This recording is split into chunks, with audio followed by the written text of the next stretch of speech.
नमस्कार। आईटीटीवी इंद्रधनुष के नए चैनल नए सेगमेंट आईटीटीवी ब्यूरोक्रेसी में आपका स्वागत है। यहां हम आपको ब्यूरोक्रेसी के गलियारे की हलचल से रूबरू कराते हैं। प्रदेश भाजपा अध्यक्ष बाबूलाल मरांडी की माने तो इस राज्य में ब्यूरोक्रेसी का एक नया मॉडल डेवलप कर लिया गया है।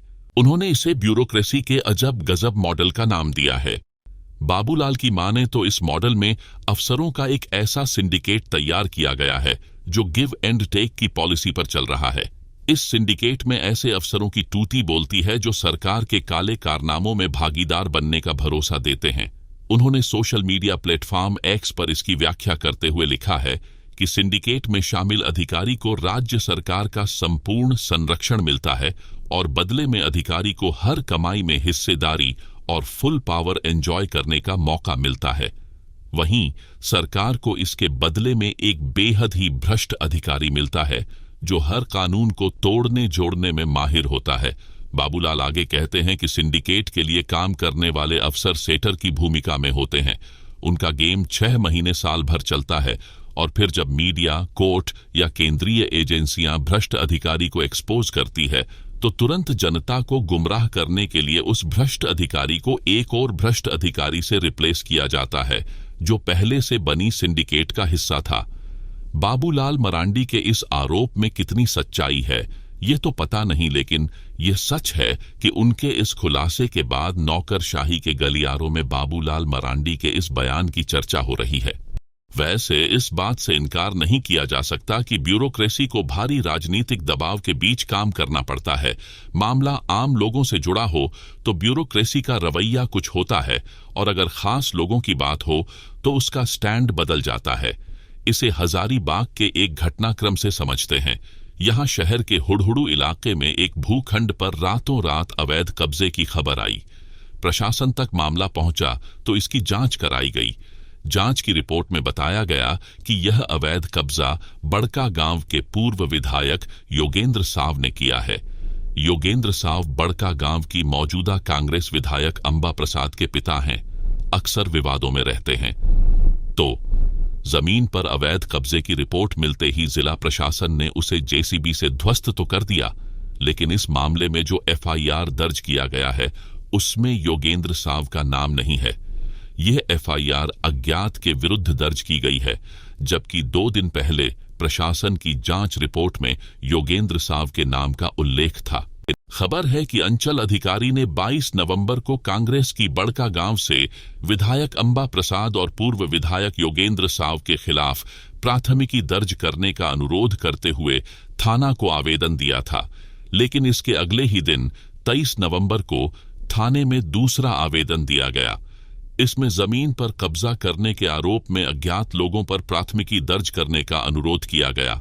इससे साफ है कि ब्यूरोक्रेसी पर जब राजनीतिक दबाव पड़ता है तो ज्ञात अज्ञात हो जाता है और ब्यूरोक्रेसी सियासी दबाव में झुक जाती है। झारखंड में ब्यूरोक्रेट्स के भ्रष्टाचार के किस्सों में एक और नाम जुड़ गया है। यह नाम है मनोज नारायण दीक्षित का। मनोज दीक्षित वर्तमान में दुमका में सहायक बंदोबस्त पदाधिकारी के पद पर कार्यरत हैं। वह पूर्व में रांची में सर्किल इंस्पेक्टर के पद पर रह चुके हैं। भ्रष्टाचार निरोधक ब्यूरो एसीबी ने अवैध तरीके से आय से अधिक संपत्ति अर्जित करने के आरोप में उनके खिलाफ प्रीलिमिनरी इंक्वायरी यानी पीई दर्ज कर ली है। इसके साथ ही एसीबी ने उनके और उनके परिवार के नाम पर अर्जित संपत्ति की जांच शुरू कर दी है। एसीबी ने यह कार्रवाई सरकार के निर्देश पर की है। एसीबी ने पूर्व में ही उनके खिलाफ एफआईआर दर्ज कर उनकी संपत्ति के बारे में पता लगाना शुरू कर दिया था। इस दौरान अधिकारियों को पता चला कि उनके पास रांची से दिल्ली तक संपत्ति है। इसके अलावा दूसरे स्थानों पर भी उन्होंने संपत्ति अर्जित की है।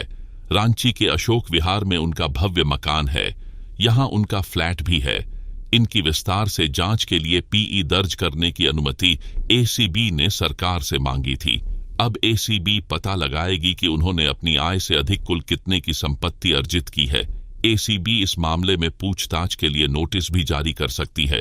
ब्यूरोक्रेसी के गलियारे से एक और खबर यह है कि रिम्स में डायरेक्टर के पद के लिए डॉक्टरों में आकर्षण कम हो रहा है। रिम्स में सरकारी और राजनीतिक हस्तक्षेप इतना ज्यादा है कि रिम्स में डायरेक्टर पद के लिए मांगे गए आवेदन में अब तक मात्र 7 लोगों ने आवेदन किया है। स्वास्थ्य विभाग को जो 7 आवेदन मिले हैं, उनमें से 3 राज्य के बाहर के हैं। रिम्स में कार्यरत वरिष्ठ चिकित्सकों में से 3 ने इस पद के लिए अप्लाई किया है।